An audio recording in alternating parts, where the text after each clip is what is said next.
지금 무슨 말을 하는 거야? 한국보단 당연히 일본이 선진국 아니야? 한국은 오래전부터 일본의 식민지였잖아. 일본에게 나라를 빼앗긴 나라가 무슨 힘이 있겠어? 여기 영국의 한 방송국 한국에 대해 취재 중인 한 여성 기자가 큰 소리로 말하고 있습니다. 무슨 일이 벌어지고 있는 걸까요? 안녕하세요. 제 이름은 엘리자베스 해밀턴이에요. 영국 BBC의 국제부 기자로 일하고 있죠. 스탠포드 대학교에서 저널리즘을 전공하고 졸업 후 바로 BBC에 입사했어요. 꿈에 그리던 직장이었죠. 영국인으로서 우리나라에 대한 자부심이 정말 대단했거든요. 세계 역사를 주도해온 영국, 신사의 나라 영국. 제게는 그 어떤 나라보다 완벽한 나라였답니다. BBC에 입사한 첫날, 저는 가슴이 두근거렸어요. 세계적인 방송국의 일원이 된다는 것, 그것도 제가 그토록 사랑하는 영국을 대표하는 방송국의 기자가 된다는 것이 믿기지 않았거든요. 사무실에 들어서는 순간, 저는 마치 영화의 한 장면 속에 있는 것 같았어요. 분주하게 오가는 기자들, 끊임없이 울려대는 전화벨 소리, 여러 개의 TV 화면에서 동시에 흘러나오는 세계 각국의 뉴스. 그 모든 것이 저를 압도했죠. 엘리자베스, 잠깐 이리 오겠나? 편집장님의 목소리에 저는 화들짝 놀라 고개를 돌렸어요. 자네가 우리의 새 식구군. 환영하네. 자, 이것이 자네의 첫 과제야.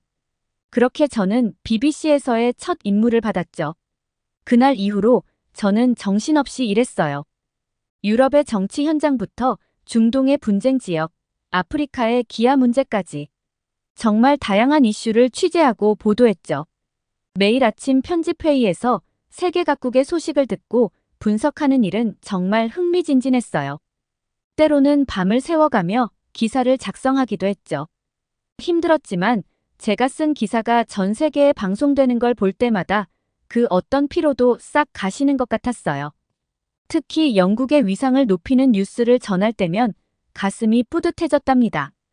하지만 솔직히 말해서 아시아 국가들에 대해서는 그다지 관심이 없었어요. 중국과 일본 정도나 가끔 다뤘지, 다른 나라들은 거의 신경 쓰지 않았죠.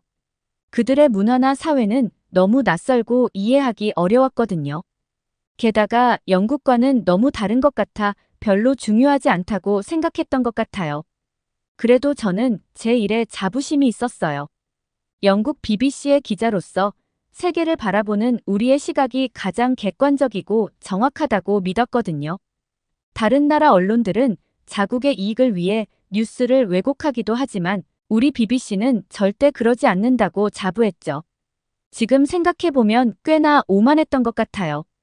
매일 밤 전 세계 시청자들에게 영국의 목소리로 뉴스를 전하는 일은 정말 보람찼어요. 영국이 여전히 세계의 중심이라는 걸 보여주는 것 같아 뿌듯했달까요? 그렇게 저는 영국과 BBC에 대한 자부심을 가득 안고 세계 곳곳의 소식을 전하는 글로벌 저널리스트로 성장해 나갔답니다. 하지만 지금 돌이켜보면 그때의 제 시각이 얼마나 편협했는지 깨닫게 돼요. 세계를 바라보는 제 눈에는 영국이라는 필터가 너무 강하게 씌워져 있었던 거죠. 다른 나라들, 특히 아시아 국가들에 대해서는 피상적인 이해만 가지고 있었어요. 그들의 문화와 역사, 사회의 깊이를 제대로 들여다보려는 노력을 하지 않았던 거죠. 그 당시에 저는 영국의 위대함에 대한 확신으로 가득 차 있었어요. 대영제국의 찬란했던 역사, 세계 금융의 중심지 런던, 셰익스피어와 비틀즈로 대표되는 문화적 영향력. 이 모든 것들이 영국을 세계 최고의 나라로 만든다고 믿었죠. 다른 나라들은 그저 영국의 그림자 아래에 있는 존재로만 여겼던 것 같아요. 특히 아시아 국가들에 대해서는 더욱 그랬어요. 그들은 여전히 발전 중인 나라들이고 영국의 도움이 필요한 존재라고만 생각했죠. 지금 생각하면 정말 부끄러운 일이에요. 하지만 그때의 저는 그게 당연하다고 여겼어요. BBC의 많은 동료들도 비슷한 생각을 가지고 있었으니까요. 그렇게 저는 세계를 바라보는 제 시각이 가장 정확하고 공정하다는 믿음 속에서 살아왔어요. 하지만 그건 사실 아주 좁은 세계관이었다는 걸 이제야 깨닫게 됐죠. 제가 얼마나 많은 것들을 놓치고 있었는지, 얼마나 많은 편견 속에서 살아왔는지를 알게 된 건 바로 그 특별한 취재 때문이었어요. 네, 바로 한국으로 떠나게 된 그 여정 말이에요. 그렇게 BBC에서 일하면서 저는 제 시각이 세상을 바라보는 가장 정확한 렌즈라고 믿었어요. 하지만 그게 얼마나 편협한 생각이었는지 한국에 대한 제 무지를 통해 여실히 드러났죠. 처음에 한국이란 나라가 편집회의에서 언급됐을 때 저는 솔직히 말해서 별 관심이 없었어요. 아, 그 나라. 북한 옆에 있는 곳 말이죠. 이렇게 대충 넘기려고 했던 게 기억나네요. 그때 편집장님이 저를 빤히 쳐다보시더니 이렇게 물으셨어요. 엘리자베스, 한국에 대해 뭘 알고 있나? 순간 말문이 막혔어요. 제가 아는 게 뭐가 있다고요? 머릿속을 필사적으로 뒤져봤지만 겨우 이런 것들밖에 떠오르지 않더라고요. 일본의 식민지였고 한국 전쟁이 있었고 그리고 최근에 경제가 많이 성장했다고 하던데요. 편집장님은 고개를 절레절레 젓더니 이렇게 말씀하셨어요. 자네가 세계적인 언론사의 기자라는 게 믿기지 않을 정도군. 그 말에 제 얼굴이 확 달아올랐어요. 부끄러움과 당혹감이 동시에 밀려왔죠. 그제서야 제가 얼마나 무지했는지 깨달았어요. 그 후로 저는 한국에 대해 조금씩 알아가기 시작했어요. 하지만 여전히 제 머릿속엔 깊은 편견이 자리 잡고 있었죠. 한국은 여전히 일본보다 뒤처진 나라겠지. 개발도상국 수준이니까 영국과는 비교도 안 되겠지. 이런 생각들이요. 그러다 어느 날 한 한국 유학생과 인터뷰할 기회가 있었어요. 그 학생의 이름은 민준이었는데 옥스퍼드에서 공부하고 있었죠. 민준 씨, 한국에서 온 걸로 알고 있는데 영국 생활은 어때요? 많이 불편하진 않나요? 제 질문에 민준은 의아한 표정을 지었어요. 불편하다뇨? 오히려 한국이 그리워요. 여기선 밤늦게 택배도 못 받고 인터넷도 한국만큼 빠르지 않아서 좀 답답해요. 순간 제가 귀를 의심했어요. 한국이 영국보다 나은 점이 있다고요? 그게 무슨 말이에요? 한국이 영국보다 발전됐단 얘기인가요? 민주는 웃으면서 대답했어요. 모든 면에서 그렇다고는 못하겠지만 일상생활의 편리함으로 따지면 한국이 훨씬 앞서 있어요. 24시간 문 여는 가게들, 빠른 배달 시스템, 세계 최고 수준의 인터넷 속도. 영국에 와서 오히려 불편함을 많이 느꼈어요. 그 말을 들으면서 저는 깊은 충격에 빠졌어요. 제가 알고 있던 한국과 실제 한국 사이에 이렇게 큰 차이가 있다니. 그제서야 제 무지와 편견이 얼마나 깊었는지 깨닫게 됐죠. 이 인터뷰 이후 저는 한국에 대해 더 진지하게 공부하기 시작했어요. 인터넷에서 한국의 현대 생활에 대한 영상들을 찾아봤고 한국 관련 책들도 읽어보기 시작했죠. 그리고 점점 더 놀라운 사실들을 알게 됐어요. 한국은 제가 생각했던 것보다 훨씬 더 발전된 나라였어요. IT 강국이라는 말이 그저 빈말이 아니었죠.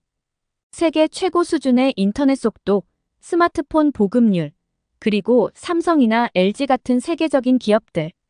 이런 것들이 모두 한국의 현실이었어요. 게다가 한국의 문화 콘텐츠가 전 세계적으로 인기를 끌고 있다는 사실도 알게 됐어요. K-팝, K-드라마, 그리고 최근에는 영화까지. 한국 문화가 세계를 사로잡고 있었던 거죠. 특히 방탄소년단이라는 그룹의 인기는 정말 믿기 힘들 정도였어요. 비틀즈 이후 이렇게 전 세계적인 열광을 받는 가수들이 있었나 싶을 정도로요. 이런 사실들을 알아갈수록 제 마음속에는 묘한 감정이 일었어요. 한편으로는 제 무지를 부끄러워하면서도 다른 한편으로는 이렇게 흥미로운 나라를 이제야 알게 됐다는 설렘이 가득했죠. 그러던 어느 날 편집장님이 저를 부르셨어요. 엘리자베스, 자네에게 특별한 임무를 맡기고 싶네. 네, 무슨 일인가요? 한국에 대한 특집 기사를 써보게. 엘리자베스가 직접 가서 취재를 해오면 좋겠어. 그 말을 듣는 순간 제 심장이 쿵쾅거리기 시작했어요. 설렘과 두려움이 동시에 밀려왔죠. 과연 내가 한국을 제대로 취재할 수 있을까? 내 편견을 극복하고 객관적인 시각으로 한국을 바라볼 수 있을까? 이런 생각들이 머릿속을 스쳐 지나갔어요. 편집장님의 말씀에 저는 잠시 말을 잃었어요. 한국에 직접 간다고요? 제 마음속에서는 설렘과 불안이 교차했죠. 그동안 책과 인터넷으로만 접했던 나라를 실제로 가서 본다니 꿈만 같았어요. 준비할 시간은 2주예요. 한국의 현대 문화와 사회 변화에 대해 깊이 있는 기사를 써오세요. 특히 우리가 미처 몰랐던 한국의 모습들을 집중적으로 다뤄주면 좋겠어요. 편집장님의 말씀에 고개를 끄덕이긴 했지만 속으로는 과연 내가 할 수 있을까? 하는 의문이 들었어요. 지금까지 제가 한국에 대해 가졌던 편견들이 머릿속을 스쳐 지나갔거든요. 그래도 이왕 가기로 한 거 제대로 준비해야겠다고 마음먹었어요. 2주 동안 정신없이 한국에 대해 공부했죠. K-팝부터 한국의 IT 기술, 음식 문화, 역사까지 할 수 있는 한 모든 정보를 흡수하려고 노력했어요. 그러다 문득 이런 생각이 들더라고요. 내가 지금 공부하는 이 정보들, 과연 실제 한국의 모습일까? 책이나 인터넷에서 보는 정보들이 현실을 얼마나 반영하고 있을지 의문이 들었어요. 그래서 한국에 가서 제 눈으로 직접 확인해 봐야겠다고 다짐했죠. 드디어 출발 당일, 저는 설렘 반 걱정 반의 마음으로 히드로 공항에 도착했어요. 기내에 올라타면서 제 마음은 복잡했어요. 과연 어떤 나라일까? 내가 알고 있는 것처럼 아직은 발전 중인 나라일까? 아니면 민준이 말한 것처럼 놀라울 정도로 발전한 나라일까? 비행기가 이륙하고 한참이 지나 기내 식사 시간이 되었어요. 그때 처음으로 비빔밥이라는 한국 음식을 먹어봤는데 그 맛에 깜짝 놀랐어요. 고추장의 매콤함과 여러 나물의 조화로운 맛이 정말 인상적이었거든요. 음식부터가 이렇게 훌륭하다니 한국에 대한 기대가 점점 커지는 걸 하고 생각했죠. 비행기 안에서 한국 영화 몇 편을 봤어요. 기생충이라는 영화였는데 칸 영화제에서 황금종려상을 받았다고 하더라고요. 영화를 보면서 한국 사회의 양극화 문제와 깊이 있는 스토리텔링에 감탄했어요. 이런 수준 높은 영화를 만드는 나라라니 제가 한국에 대해 정말 아는 게 없었구나 하는 생각이 들었죠. 12시간의 긴 비행 끝에 드디어 인천국제공항에 도착했어요. 비행기에서 내리는 순간 제 심장이 쿵쾅거리기 시작했어요. 이제 진짜 한국을 만나는 거예요. 제가 그동안 가졌던 모든 편견과 선입견을 내려놓고 있는 그대로의 한국을 보고 싶었어요. 입국장으로 향하는 길, 저는 주변을 둘러보며 첫인상을 음미했어요. 깨끗하고 현대적인 공항시설에 먼저 놀랐고 친절한 안내 로봇이 영어로 길을 알려주는 모습에 또 한 번 놀랐죠. 이게 바로 IT 강국 한국의 모습인가 하는 생각이 들었어요. 입국 수속을 마치고 나오는데 제 앞에 있던 외국인 관광객이 당황한 표정을 짓고 있더라고요. 무슨 일인가 싶어 다가가 봤죠. 무슨 일 있으세요? 아, 제 가방이 안 나와서요. 근데 여기 직원분들이 너무 친절하게 대해주셔서 놀랐어요. 영어로 완벽하게 소통하시더라고요. 그 말을 듣고 저도 모르게 미소 짓게 됐어요. 제가 걱정했던 것과는 달리 한국은 외국인들에게 꽤나 친절한 나라 같았거든요. 공항을 나서는 순간 서울의 밤 공기가 제 얼굴을 스쳤어요. 이제부터 시작이구나. 과연 어떤 놀라운 경험들이 기다리고 있을까? 설렘 가득한 마음으로 택시에 올랐어요. 서울로 향하는 길, 창밖으로 보이는 도시의 불빛들이 마치 저를 환영해주는 것만 같았어요. 택시를 타고 서울로 향하는 길, 창밖으로 펼쳐지는 풍경에 매료되었어요. 고속도로를 달리는 동안 보이는 끝없는 빌딩들과 화려한 네온 사인들, 그리고 곳곳에 보이는 첨단 기술의 흔적들. 이게 정말 제가 알던 한국인가 싶더라고요. 아가씨, 처음 오셨어요? 택시 기사님의 질문에 저는 깜짝 놀랐어요. 영어로 말씀하시는 거예요? 네, 맞아요. 영어를 하시다니 놀랍네요. 요즘엔 우리나라에 외국인들이 많이 와요. 그래서 기본적인 영어는 해야 손님들 모시고 다니죠. 이 대화만으로도 한국의 국제화 수준을 느낄 수 있었어요. 그리고 택시 안에 설치된 첨단 내비게이션 시스템도 눈길을 끌더라고요. 실시간으로 교통 상황을 반영해 최적의 경로를 찾아주는 모습이 인상적이었죠. 와, 이 내비게이션 시스템 정말 대단하네요. 이거요? 이건 기본이에요. 우리나라 IT 기술이 세계 최고 수준이라는 거 모르셨어요? 기사님의 말씀에 저는 고개를 끄덕였어요. 하지만 속으로는 과연 그럴까? 하는 의구심이 들었죠. 그래도 이 짧은 택시 여행만으로도 제가 한국에 대해 얼마나 모르고 있었는지 깨닫게 되었어요. 호텔에 도착해서 체크인을 하는데 또 한 번 놀라게 되었어요. 직원분이 태블릿 PC로 모든 절차를 처리하시더라고요. 종이 한 장 쓰지 않고 모든 게 디지털로 이루어지는 모습이 정말 인상적이었어요. 혹시 불편하신 점 있으시면 언제든 말씀해 주세요. 저희 호텔 앱을 통해 24시간 실시간으로 문의 가능하십니다. 호텔 직원의 말에 저는 다시 한번 놀랐어요. 호텔 앱이라고요? 영국에서는 아직 이런 서비스를 제공하는 호텔을 본 적이 없거든요. 방에 들어와 창밖을 바라보니 서울의 야경이 한눈에 들어왔어요. 끝없이 펼쳐진 불빛들, 그 사이를 가로지르는 한강의 모습이 너무나 아름다웠죠. 이런 게 바로 역동적인 대도시의 모습인가 하는 생각이 들더라고요. 피곤했지만 호기심을 참지 못하고 밖으로 나갔어요.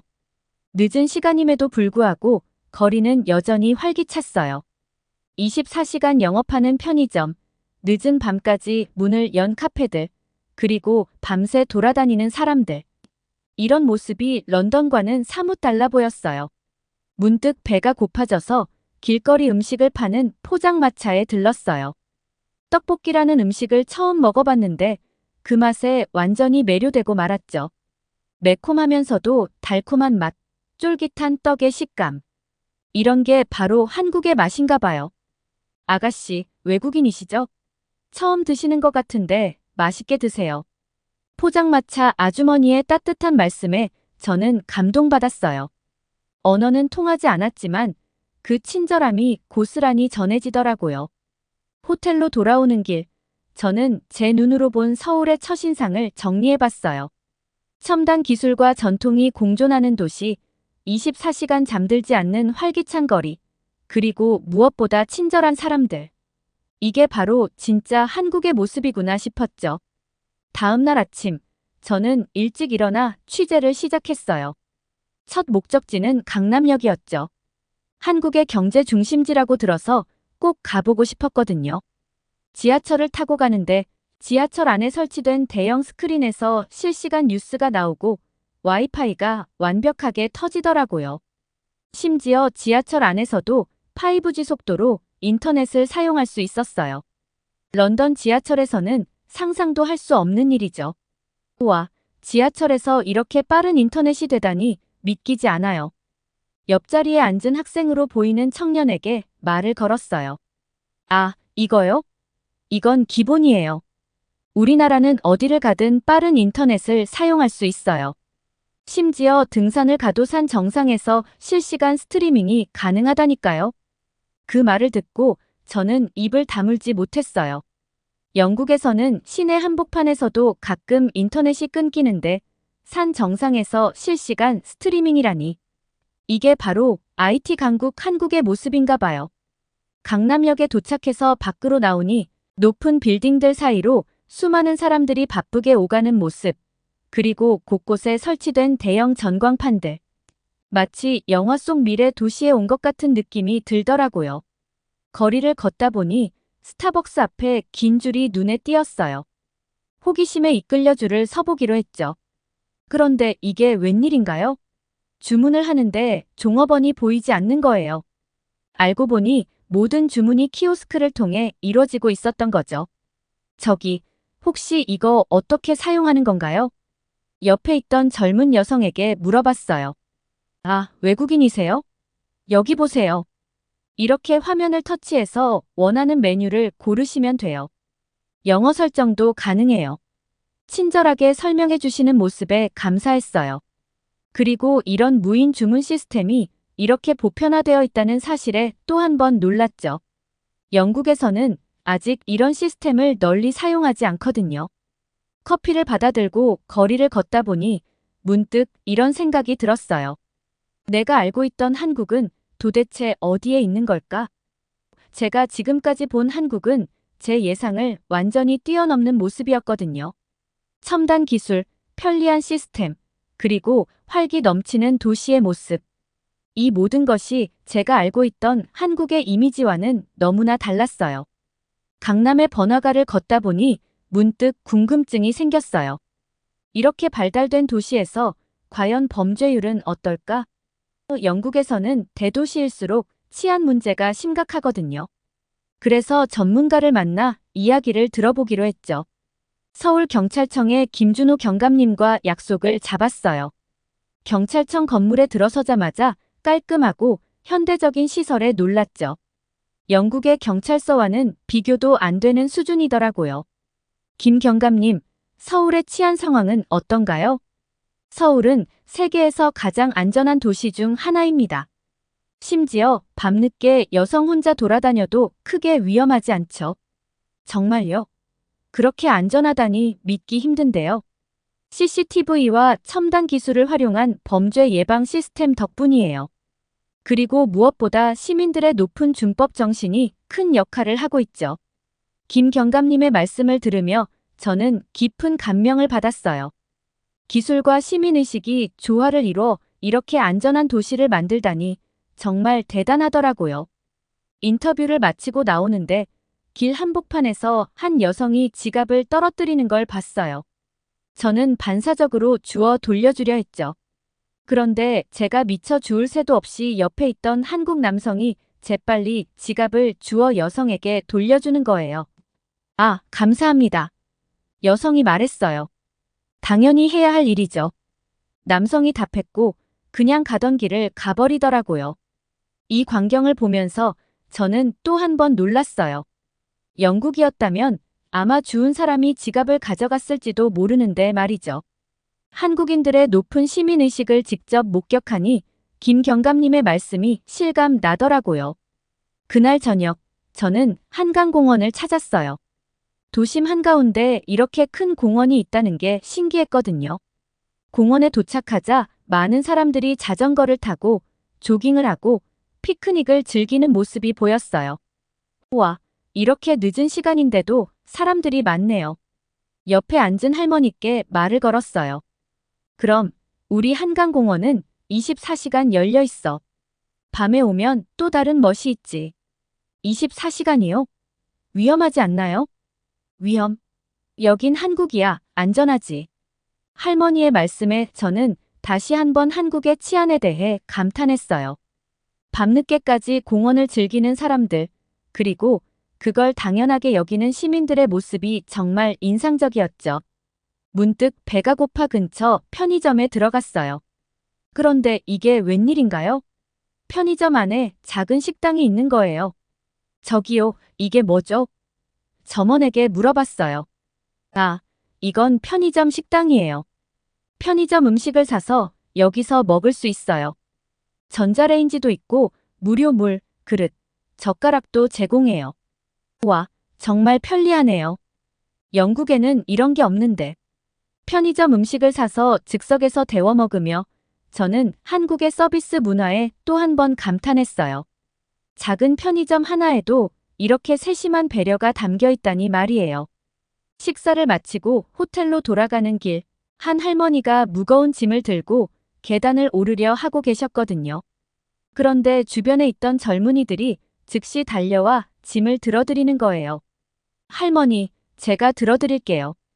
아이고, 고마워요. 이 모습을 보며 저는 가슴이 뭉클해졌어요. 남을 돕는 게 당연하다는 듯한 그들의 태도, 그리고 그걸 자연스럽게 받아들이는 할머니의 모습. 이런 게 바로 한국 사회의 따뜻함이구나 싶었죠. 호텔에 도착해 하루를 정리하며 저는 오늘 본 한국의 모습들을 되새겨봤어요. 첨단 기술과 높은 시민의식, 그리고 서로를 배려하는 따뜻한 마음. 이 모든 것들이 어우러져 이렇게 안전하고 편리한 도시를 만들어낸 거구나 싶더라고요. 그리고 문득 이런 생각이 들었어요. 내가 지금까지 한국에 대해 얼마나 편견을 가지고 있었던 걸까? 하루 만에 제 인식이 완전히 바뀌는 걸 느꼈거든요. 이제 겨우 시작인데 벌써 이렇게 많은 걸 배웠다니 앞으로의 취재가 더욱 기대되더라고요. 다음 날 아침, 저는 일찍 일어나 서울의 아침 풍경을 담기로 했어요. 호텔 근처 카페에서 아침을 먹으려는데 옆 테이블에서 흥미로운 대화가 들리더라고요. 야, 어젯밤에 지갑을 잃어버렸는데 찾았다. 누가 경찰서에 신고해줬더라고. 현금도 그대로고. 지갑을 주워서 경찰서에 신고하는 것, 그것도 현금까지 그대로. 영국에서는 상상하기 힘든 일이거든요. 카페를 나와 거리를 걷다 보니 쓰레기 하나 없이 깨끗한 거리가 눈에 띄었어요. 그리고 곳곳에 분리수거함이 있는 게 보이더라고요. 호기심에 이끌려 한 시민에게 물어봤죠. 한국은 왜 이렇게 거리가 깨끗한가요? 우리는 어릴 때부터 환경보호와 분리수거 교육을 받아요. 그리고 길거리 쓰레기통을 줄이는 대신 각자 책임지고 쓰레기를 집에 가져가 분리수거하는 문화가 있죠. 이 말을 듣고 저는 다시 한번 한국 사회의 시민의식에 감탄했어요. 개인의 작은 노력이 모여 이렇게 큰 변화를 만들어내다니 정말 대단하다고 생각했죠. 제가 한국에 온 지 벌써 며칠이 지났어요. 그동안 정말 많은 걸 보고 배웠죠. 오늘은 한국의 문화적인 면을 좀 더 깊이 살펴보기로 했어요. 첫 목적지는 국립중앙박물관이었답니다. 박물관에 들어서자마자 그 웅장한 규모에 압도되었어요. 영국의 대형 박물관만큼이나 크고 멋진 것 같더라고요. 전시물들을 둘러보면서 한국의 오랜 역사와 문화에 대해 알아갔죠. 고려청자의 아름다움, 세종대왕의 한글 창제 이야기, 모든 게 새롭고 흥미진진했어요. 와, 이런 멋진 문화유산들이 있었다니. 저도 모르게 감탄사가 나왔어요. 그때 옆에 계시던 도슨트 분이 말을 걸어오셨죠. 이건 다 우리 조상들의 지혜와 예술혼이 담긴 거예요. 특히 한글은 세계에서 가장 과학적이고 체계적인 문자 중 하나로 인정받고 있답니다. 도슨트 분의 설명을 들으며 저는 한국 문화의 깊이와 우수성에 다시 한번 놀랐어요. 특히 한글이 그렇게 대단한 문자였다니 정말 새롭게 알게 된 사실이었죠. 박물관을 나와 점심을 먹으러 근처 한식당에 갔어요. 메뉴판을 보는데 너무 다양해서 뭘 먹어야 할지 고민되더라고요. 처음 오셨나 봐요. 비빔밥 한번 드셔보세요. 한국의 맛을 잘 느낄 수 있을 거예요. 옆 테이블의 손님이 친절하게 추천해 주셨어요. 비빔밥을 먹으면서 한국 음식 문화에 대해 생각해 봤어요. 다양한 재료를 한 그릇에 담아 비벼 먹는 모습이 한국인들의 조화로운 정신을 보여주는 것 같았거든요. 게다가 영양 밸런스도 훌륭하고 맛도 좋아서 감동했답니다. 식사 후 한복 체험을 하러 갔어요. 한복을 입어보니 정말 우아하고 아름답더라고요. 한복은 단순히 옷이 아니에요. 우리 조상들의 미적 감각과 철학이 담긴 예술 작품이죠. 한복 선생님의 말씀을 들으며 옷 하나에도 이렇게 깊은 의미가 담겨 있다는 사실에 감탄했어요. 저녁에는 난생 처음 K-팝 콘서트를 보러 갔어요. 공연장에 들어서자마자 그 열기에 압도되었죠. 무대 위의 아이돌들의 완벽한 퍼포먼스, 관객들의 열광적인 응원. 이게 바로 한류의 힘이구나 싶었어요. 우와, 이렇게 대단한 공연은 처음 봐요. 옆자리 팬에게 말을 걸었어요. 맞아요. 우리 아이돌들은 정말 열심히 준비해요. 노래, 춤, 외모, 기. 모든 면에서 완벽해야 하거든요. 그래서 전 세계 팬들의 사랑을 받는 거죠. K-팝의 인기 비결을 들으며 저는 한국 엔터테인먼트 산업의 경쟁력에 대해 생각해 봤어요. 철저한 준비와 노력, 그리고 세계를 향한 도전 정신, 이런 것들이 한류의 원동력이 되는 거구나 싶더라고요. 다음 날, 저는 한국의 IT 기술을 직접 체험해보고 싶어 삼성 디지털시티를 방문했어요. 그곳에서 본 최첨단 기술들은 정말 놀라웠어요.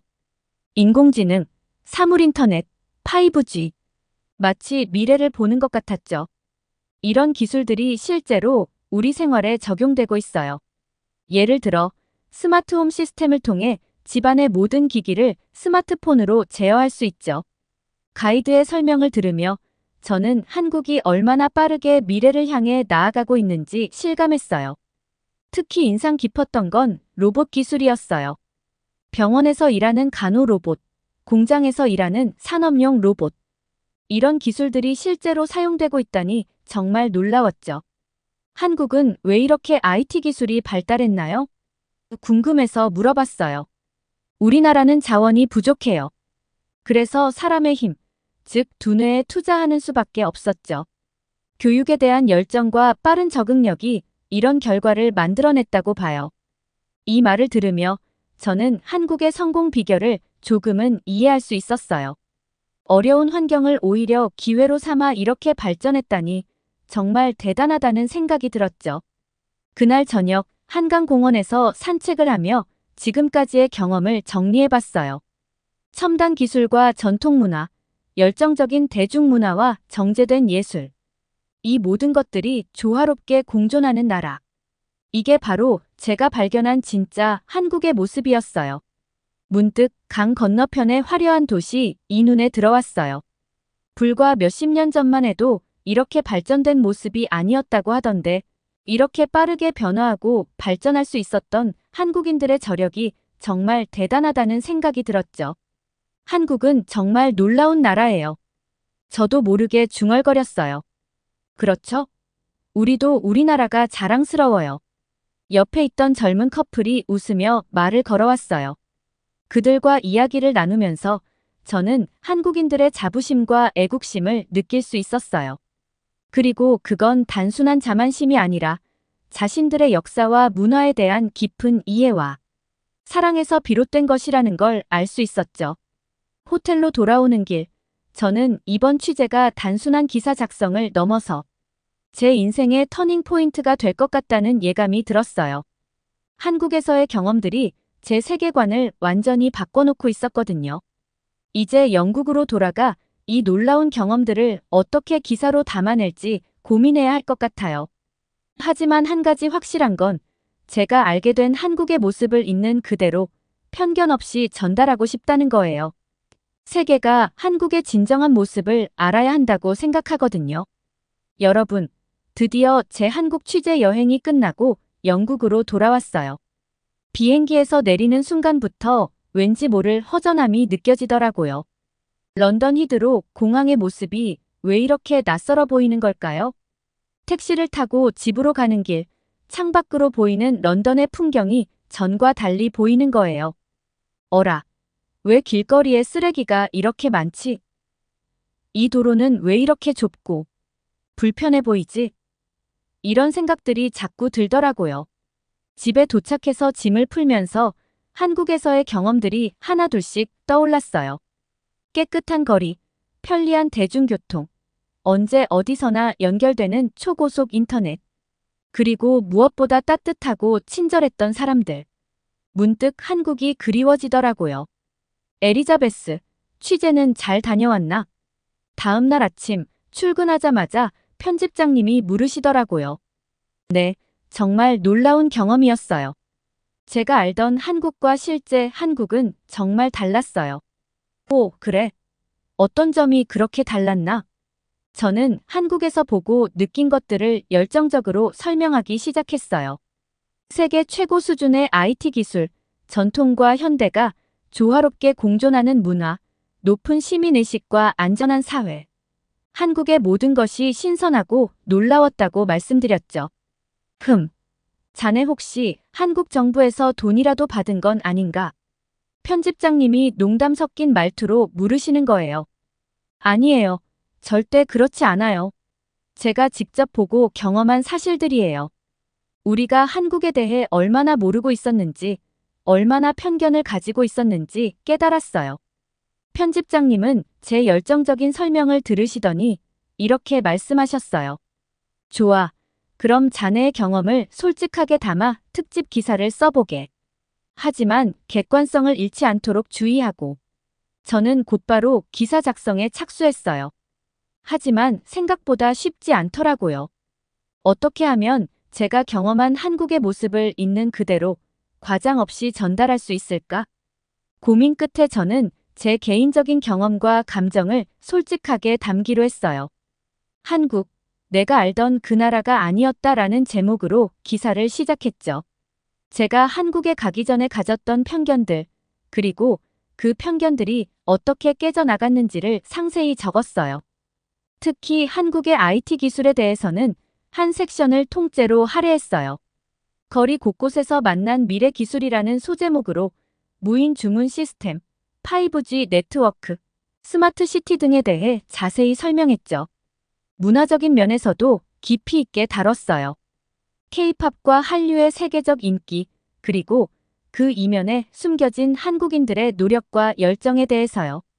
단순한 대중문화를 넘어선 문화혁명이라고 표현했죠. 한국의 음식 문화에 대해서도 빼놓지 않았어요. 김치, 비빔밥, 불고기 등 다양한 한국 음식들을 소개하면서 이들이 단순한 음식이 아니라 한국의 역사와 문화를 담고 있다는 점을 강조했죠. 마지막으로 한국 사회의 높은 시민의식과 안전성에 대해 썼어요. 24시간 안전한 거리, 분실물 반환율, 그리고 서로를 배려하는 문화 등을 상세히 설명했죠. 기사를 쓰면서 저는 다시 한번 한국에 대한 제 인식이 얼마나 바뀌었는지 실감했어요. 이전에는 그저 아시아의 작은 나라 중 하나로만 여겼던 한국이 이제는 세계를 선도하는 혁신적인 국가로 제 마음속에 자리 잡고 있었거든요. 기사가 발행되고 난 후 반응은 뜨거웠어요. 많은 독자들이 댓글을 통해 놀라움을 표현했죠. 이게 정말 한국의 모습인가요? 꼭 한번 가보고 싶어졌어요. 우리가 한국에 대해 얼마나 무지했는지 깨달았습니다. 이런 반응들을 보면서 제가 한국의 진면목을 세계에 알리는데 조금이나마 기여했다는 생각에 뿌듯했어요. 하지만 일부에서는 의문의 목소리도 있었어요. 너무 한국에 대해 호의적인 것 아닌가요? 객관성이 부족해 보입니다. 이런 지적에 대해서는 이렇게 답변했죠. 제가 경험한 것을 있는 그대로 전달했을 뿐입니다. 한국의 모든 것이 완벽하다고 말한 적은 없어요. 다만 우리가 몰랐던 한국의 모습을 보여주고 싶었을 뿐이에요. 이 기사 이후로 저는 한국 전문 기자로 인정받기 시작했어요. 한국 관련 뉴스가 있을 때마다 제 의견을 구하더라고요. 그럴 때마다 저는 최대한 객관적이면서도 한국에 대한 오해를 풀 수 있도록 노력했어요. 개인적으로도 많은 변화가 있었어요. 한국어를 배우기 시작했고 한국 문화에 대해 더 깊이 공부하고 있어요. 심지어 제 방 한켠에는 작은 한국 물품 코너도 만들었답니다. 김치 냉장고까지는 아니지만요. 이제 저는 다시 한국을 방문할 날을 꿈꾸고 있어요. 이번엔 취재가 아닌 순수한 여행자로서요. 그동안 보지 못했던 한국의 모습들, 특히 서울을 벗어난 지방의 모습들을 보고 싶어요. 한국에서의 경험은 제 인생의 터닝포인트가 되었어요. 세상을 보는 눈이 더 넓어졌고 편견 없이 다른 문화를 받아들이는 법을 배웠죠. 그리고 무엇보다 끊임없이 발전하고 혁신하는 한국인들의 모습에서 큰 영감을 받았어요. 여러분, 저의 이야기가 여러분에게도 작은 영감이 되었으면 좋겠어요. 우리가 알고 있다고 생각하는 것들이 실제와 얼마나 다를 수 있는지, 그리고 편견 없이 세상을 바라볼 때 얼마나 많은 것을 배울 수 있는지 말이에요. 한국은 저에게 그 값진 교훈을 준 소중한 나라랍니다. 오늘 사연은 여기까지입니다. 시청해주셔서 감사합니다. 아, 내 몸 상태가 왜 이러지? 이러다 한국에서 죽는 거 아닌지 모르겠네. 한 여성이 표정이 좋지 않은 채로 약국으로 들어섭니다. 약을 건네받은 여성은 뭔가 생각났다는 듯이 약사에게 말을 건네는데요. 약사가 머뭇거리면서 대답하자 여성은 큰 충격에 빠집니다. 도대체 어떤 사연이 있을까요? 안녕하세요. 저는 에콰도르인 미키라고 합니다.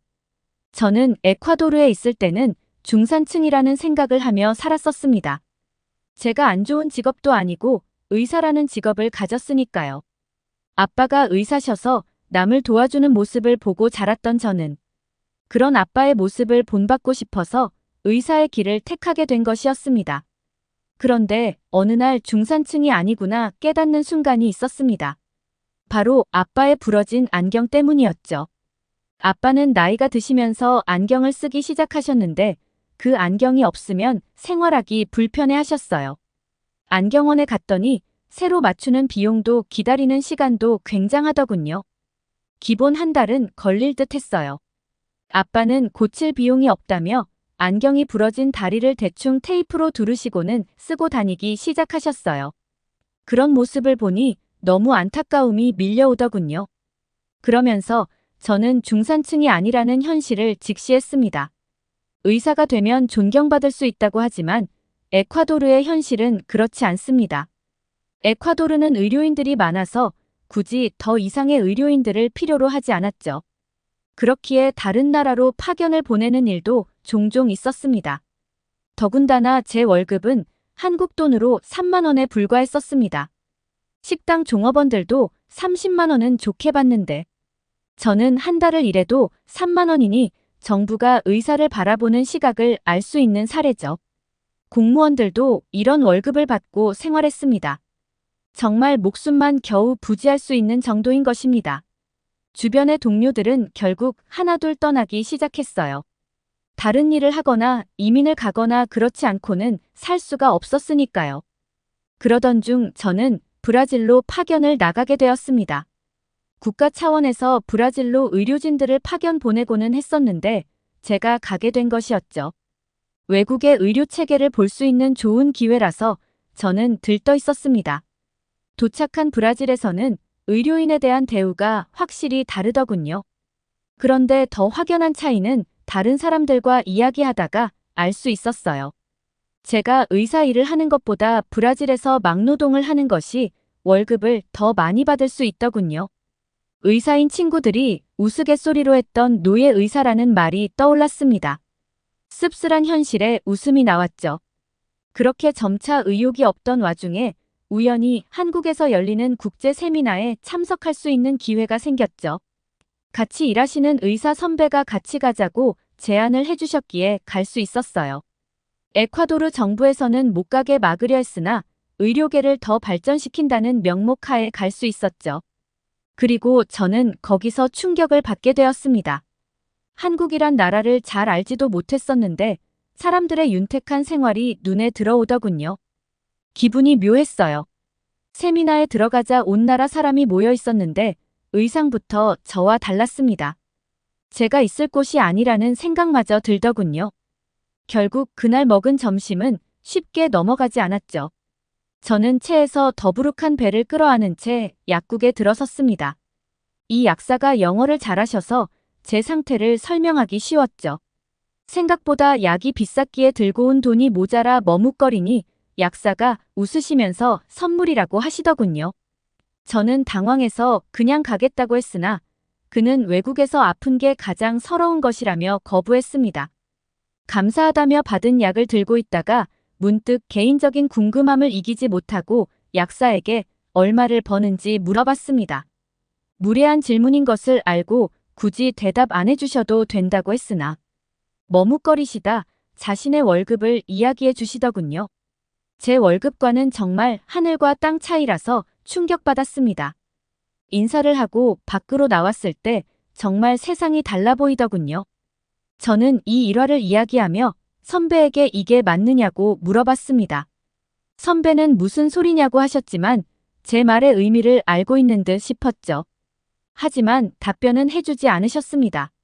제가 지금까지 사람들을 위해 해왔던 일이 인정받지 못했다는 생각이 들더군요. 저는 브라질로 돌아가자마자 의사를 그만두고 에콰도르로 돌아갔습니다. 선배는 제게 세미나가 잘못된 영향을 준 것 같다고 했지만 저는 오히려 감사하다는 말을 했었죠. 저는 에콰도르에 도착해서 의사가 되기 위해 노력했던 것처럼 한국어를 공부하기 시작했습니다. 부모님은 차라리 영어라든가 아시아권이라면 일본이나 중국이 더 낫지 않냐는 이야기를 하셨죠. 하지만 저는 한국에서의 일화 때문에 의사를 그만둘 용기를 얻었던 것이기에 무조건 한국어를 배워 한국으로 가겠다는 생각뿐이었죠. 한국어는 저에게 정말 어려운 언어였어요. 에콰도르어랑 다른 점이 많았거든요. 하지만 사람의 신체를 공부하던 저는 그 무엇도 할 수 있다는 생각이 들더군요. 그렇게 저는 1년 동안 한국어 공부를 진행했습니다. 그동안은 식당에서 아르바이트를 하면서 생활에 보탬이 되었죠. 그런데 식당에서 아르바이트만 해도 숨통이 트이더군요. 의사 월급보다 식당에서 아르바이트를 하는 것이 더 월급이 셌거든요. 의사를 했을 동안에는 돈이 모이지 않았는데 돈이 모이기까지 했죠. 아빠는 저와 엄마를 보시고는 의사 생활을 그만두셔야 하는지 고민하시더군요. 엄마도 일을 하셨는데 아빠보다 많은 금액을 벌고 계셔서 저와 둘이서 생활비를 책임진다고 봐도 무방했죠. 아빠는 자신이 가장인데 많은 도움이 되지 못하는 것을 힘들어 하셨어요. 저와 엄마는 아빠가 사람을 살리는 깊은 사명의 직업이라는 것이 항상 자랑스럽다는 말을 하고는 했죠. 그렇게 저는 돈을 모았고 한국행에 필요한 것을 완료했습니다. 부모님은 한국으로 향하는 저를 반대했어요. 특히 엄마가 여자 혼자서 다른 나라에 사는 것은 안 되는 일이라면서 심하게 반대하셨습니다. 하지만 제 의지를 꺾을 수는 없었죠. 저는 정말 간절했거든요. 한국에 가게 된 첫날이 생각나네요. 너무 설레서 잠도 설쳤습니다. 사실 돈도 중요했지만 저에게는 새로운 경험이 너무 절실했습니다. 에콰도르 안에서 살던 제가 한국으로 갔을 때 느꼈던 충격은 말로 형용할 수 없었거든요. 에콰도르에는 오래된 차들이 많아요. 단종된 차들이 많아 관광 상품이 되고는 하지만 실상을 보면 차가 너무 비싸기 때문에 새로운 차를 사지 못해서 발생하는 현실이었죠. 그런데 한국에 왔을 때 반짝거리는 새 차들을 봤을 때의 기분은 정말 신세계를 보는 느낌이었거든요. 브라질에서도 느껴보지 못한 느낌이었죠. 제가 그런 곳에서 살 수 있다고 생각하니 정말 새롭더군요. 저는 한 공장에 들어갔습니다. 일한 만큼 돈을 받을 수 있는 곳이었죠. 의사 생활을 청산한 것이 아깝지 않냐는 말을 듣고는 하지만 전혀 후회하지 않아요. 에콰도르에서는 의사로 일을 해도 소모품 취급을 받는 느낌이었으나 한국에서는 제가 꼭 있어야 하는 존재라는 생각이 들게 해줬거든요. 저는 한국에서 지낸 지 5년 만에 부모님을 한국으로 초대했습니다. 정말 그동안 많은 일이 있었어요. 부모님은 굉장히 망설이셨지만 제가 어떻게 사는지 보시러 오라는 말을 수락하셨죠. 부모님은 제가 살고 있는 집을 보고는 신기해 하셨어요. 저는 아파트에서 지내고 있었는데 에콰도르에서는 한국처럼 고층 아파트를 보기가 힘들어요. 아마 한국 오셔서 고층 아파트는 처음 보셨을 겁니다. 집에서 제일 놀라셨던 건 역시 도어락이셨어요. 열쇠를 쓰는 나라이기에 열쇠가 없다는 것에 새로워하셨죠. 도둑이 들지 않냐면서 걱정도 하셨으나 그럴 일 없다고 이야기해 드렸어요. 그 후 저희는 점심을 먹으러 갔습니다. 제가 맛있게 먹었던 잡채밥을 아빠에게 선사해주고 싶어서 집 근처에 있는 식당으로 갔죠. 저와 부모님은 서로 아껴두었던 궁금증을 풀어놓았습니다. 요즘 어떻게 지내는지 등의 이야기 말입니다. 아빠는 여전히 월급 때문에 어려움을 겪고 있었지만 아픈 사람들을 치료해줄 수 있다는 사실에 만족감을 느끼고 있으셨습니다. 저는 그런 아빠가 너무 자랑스럽더군요. 저는 아빠가 행복해하는 그 일을 계속할 수 있도록 도와주고 싶었어요. 저는 그 말을 하던 와중에 부러진 아빠의 안경이 눈에 들어오더군요. 저는 다음 가야 할 곳을 마음속으로 정했습니다. 부모님은 잡채가 파스타 같은 느낌이 든다면서 맛있게 드셨어요. 달달한 맛도 느껴져서 좋다고 하시더군요. 저는 흐뭇하게 그 모습을 보다가 부모님을 모시고 안가로 향했습니다. 제가 무작정 데리고 가니 부모님은 어디인지도 모르고 따라오셨죠. 안과에 도착한 부모님은 사람들이 많은 것을 보시고 병원이라는 것을 눈치채셨어요. 아픈 곳이 없다면서 그냥 돌아가자고 하시더군요. 저는 꼭 필요한 검사라며 접수를 하고 기다리기 시작했죠. 차례가 되어 검사한 아빠는 예전보다 시력이 더 떨어지셨다는 이야기를 들었는데 괜히 마음이 안 좋더군요. 눈에 맞지도 않는 도스에 안경을 계속 써왔다는 이야기가 되는 거니까요. 충격인 것은 엄마가 백내장을 앓고 있다는 사실이었죠. 약간 희뿌옇게 보일 텐데 백내장이기 때문이라고 하더군요. 엄마는 생각하지도 못한 말에 당황하신 듯 했어요. 그런데 중요한 게 있죠. 한국은 빠름의 나라 아니겠어요? 다음 날 잠깐 와서 백내장 수술을 진행하기로 했습니다.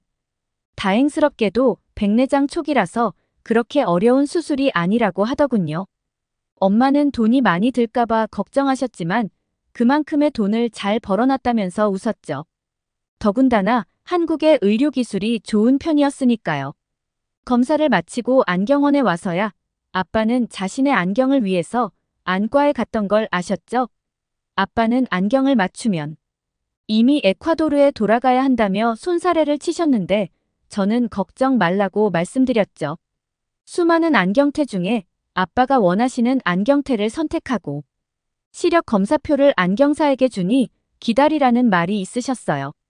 얼마나 걸리냐는 말에 20분 정도 걸릴 테니 잠시만 기다려 달라고 하셨죠. 저는 그 말을 듣고 부모님과 함께 대기 소파에 앉았어요. 부모님께 잠깐만 있으면 된다는 말이 마치고 얼마 후 새로 맞춘 안경이 나왔죠. 부모님은 잠깐 놀란 눈으로 안경사와 저를 보시더니 아빠는 안경을 써보시고는 알 듯 모를 듯한 표정을 지으시더군요. 그렇게 아빠의 10년이 넘은 안경이 한국에서 버려졌습니다. 그 후에는 부모님과 함께 63빌딩에 올라가 전경을 구경하고 저녁에는 한강공원에서 산책했죠. 저녁에도 안전하게 거닐 수 있는 것이 신기하다며 좋아하셨어요. 유람선도 탔는데 정말 어린아이처럼 좋아하시는 두 분을 보니 기분이 좋더군요. 다음 날 엄마의 백내장 수술은 10분 만에 끝났습니다. 아빠조차도 이게 맞냐고 의심을 할 정도였는데 웃긴 건 그날 오후부터 엄마가 눈이 잘 보인다고 했다는 거예요. 수술이 잘 끝났다는 거죠. 그렇게 부모님은 저와 함께한 2주를 알차게 보내고 돌아가셨습니다. 지금도 가끔 그때의 일을 떠올리고는 하는데요. 현재 아빠는 의사를 그만두고 집에서 평안한 생활을 보내고 있으세요. 저는 기회가 될 때마다 에콰도르에 가서 부모님과 함께 즐거운 시간을 보내고 온답니다. 예전에는 부모님이 일을 그만두시고 평안한 여생을 보낼 거라고 생각해 본 적이 없는데 지금은 현실이 되었네요. 제가 한국 덕분에 부모님께 효도하고 있어요. 모든 것에 감사드리는 요즘입니다. 우리는 살아가면서 사회생활을 할 수밖에 없습니다. 그리고 어른이 되면 그 사회생활은 대부분 직장생활로부터 시작되는데요. 직장은 돈을 벌기 위해 다니는 것이기는 하지만 직장을 선택함에 있어 돈만큼이나 중요한 것이 직장생활에서의 만족감입니다. 오늘 소개해드릴 사연은 일본 회사에서 좌천되어서 한국지사로 오게 되었다는 일본 남성의 경험담인데요. 일본에서 대학까지 나오면 나름 엘리트라고 자부했었던 그는 일본의 직장 문화에 적응하지 못하고 외국으로 쫓겨나기까지 하면서 큰 상처를 받았었다고 합니다. 그런데 오히려 좌천되어 오게 된 한국 때문에 그는 큰 행복감을 얻을 수 있었다고 하는데요. 과연 그에게는 무슨 일이 있었던 걸까요? 안녕하세요. 일본에서 회사 생활을 하다가 한국 지사로 발령나는 바람에 한국 생활을 하고 있는 카자흐스탄 슈미르입니다. 어느새 눈 뜨고 보니 한국에서 10년 넘게 살게 되면서 거의 절반은 한국인이 되어버렸어요. 과거에 전 아마 지금쯤 제가 일본에서 사업을 하고 있으리라 생각하고 있겠죠. 저는 일본에 다신발 디디기도 싫은데 말이에요. 이런 걸 보면 인생 참 어떻게 될지 모르는 것 같네요. 저는 카자흐스탄에서 태어났지만 일본에서 유학 생활을 했습니다. 그리고 그곳에서 대학교를 졸업했죠. 당연히 취직까지 일본에서 할 생각이었고요. 왜냐하면 제 오랜 꿈 때문이었어요. 제 꿈은 거대한 일본 시장에 뛰어들어 그 시장을 개척하고 나중엔 개인 사업까지 하는 것이었죠. 부푼 꿈을 가슴에 안고 일본 회사에 들어갈 준비를 하기 시작했습니다. 당시 취업을 준비하면서 잔뜩 환상에 가득 찼던 상태였는데요. 한 선배 때문이었습니다. 그때 전 대학교에서 주최한 동문 특강을 듣게 됐는데요. 동문 특강이란 우리 학교를 졸업한 후 사회생활을 하고 있는 선배님들과 만날 수 있는 자리예요. 선배들은 그 자리에서 자기 회사 소개는 물론 취업 준비 과정에 대한 팁들을 공유해 주시죠. 취업을 준비한다면 반드시 잡아야 할 기회입니다. 마침 제가 원했던 기업에 다니고 있는 직장인 선배가 있었어요. 그 선배는 회사의 장점을 슬슬 말해주었죠. 그렇게 들어보니 그곳은 마치 천상계 회사처럼만 느껴지더군요.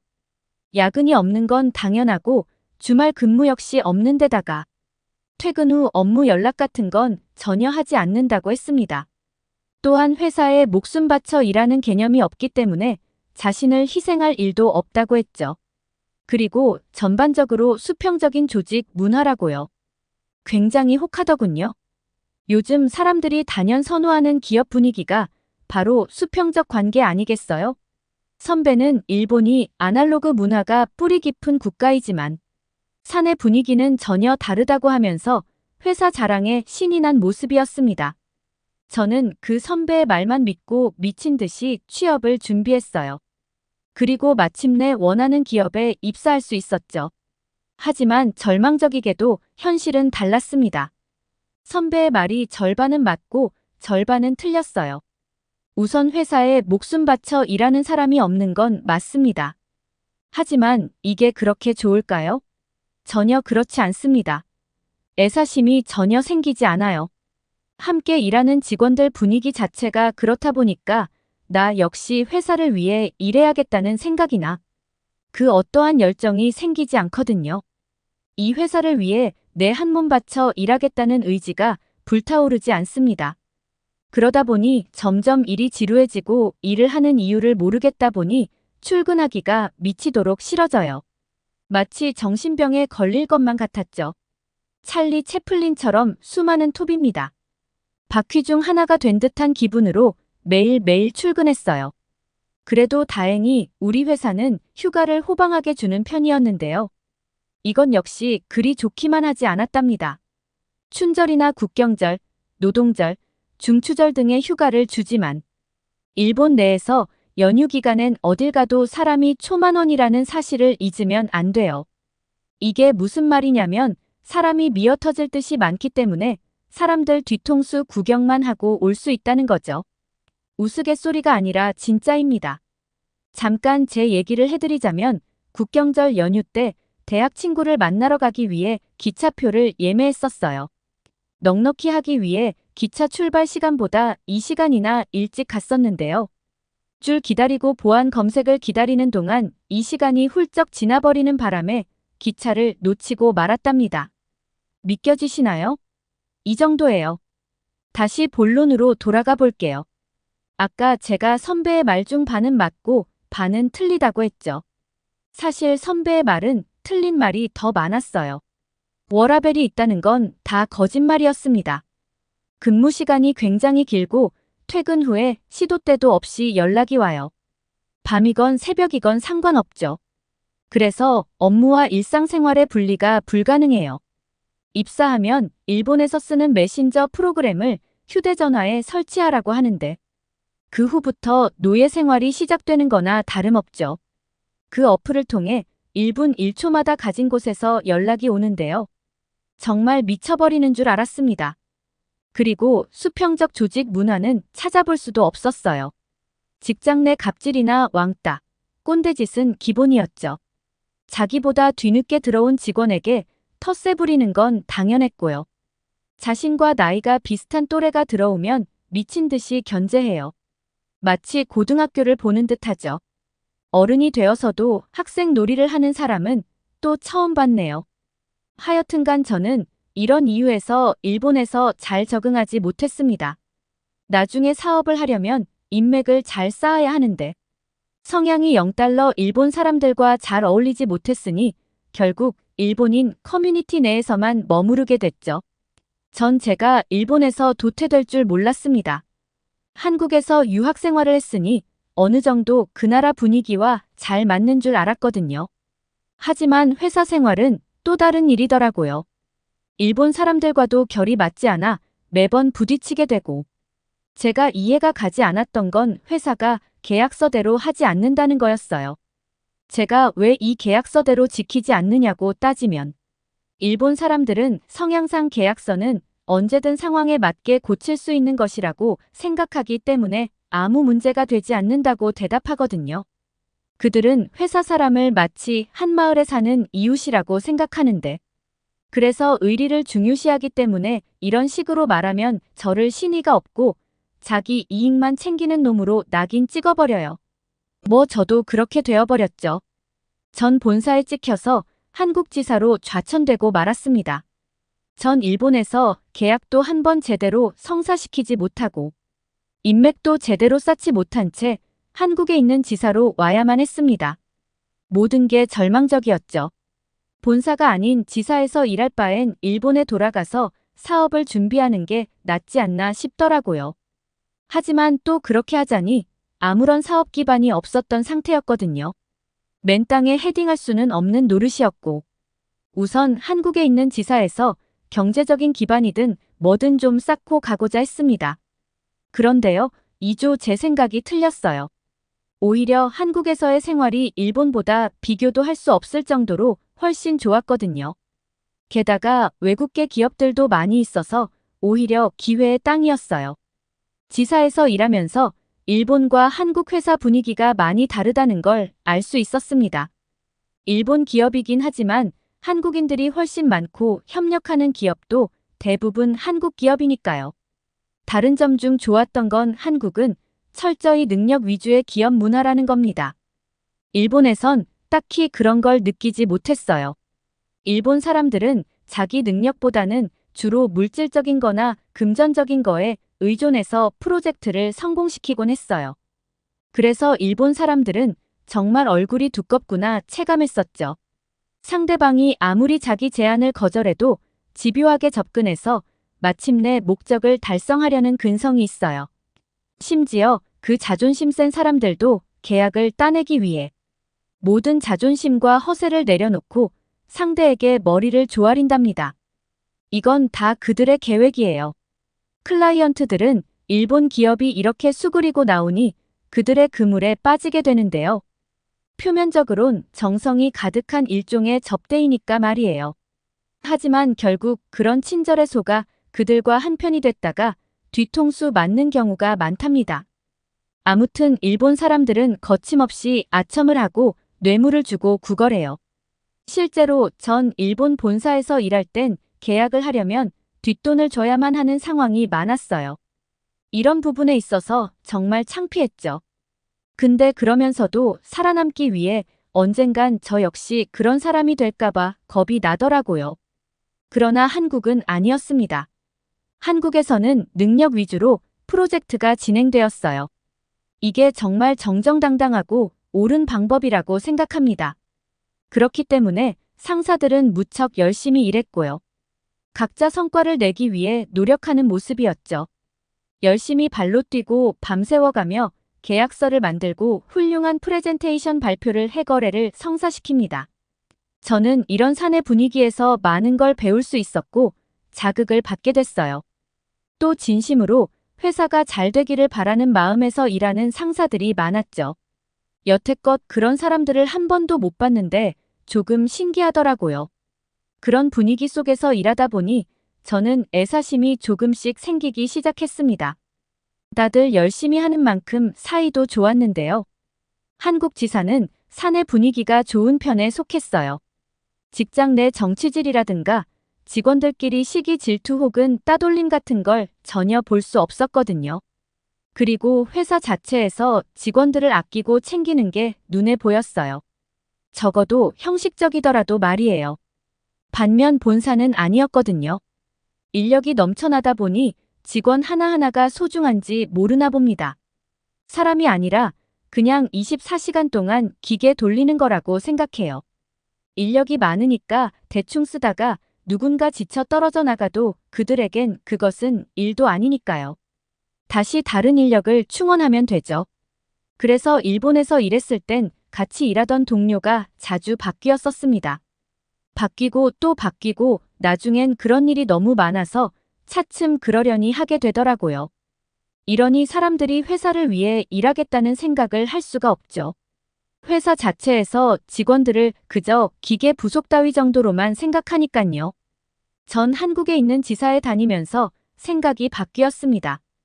꼭 본사가 아니더라도 괜찮았어요. 지사 발령이 제겐 너무나 절망적이었는데 그게 오히려 다른 길을 알려준 거예요. 그리고 무엇보다 일본보다 한국에서 생활하는 게 더 좋았죠. 제가 일본에 갔던 건 일본이 급격한 성장을 하고 있으니 발전 가능성이 높다고 생각했었기 때문입니다. 그런데 너무 빠른 시간 안에 성장해서 그럴까요? 아직까지 성숙한 문화를 가지고 있지 못하고 그것이 너무 싫었습니다.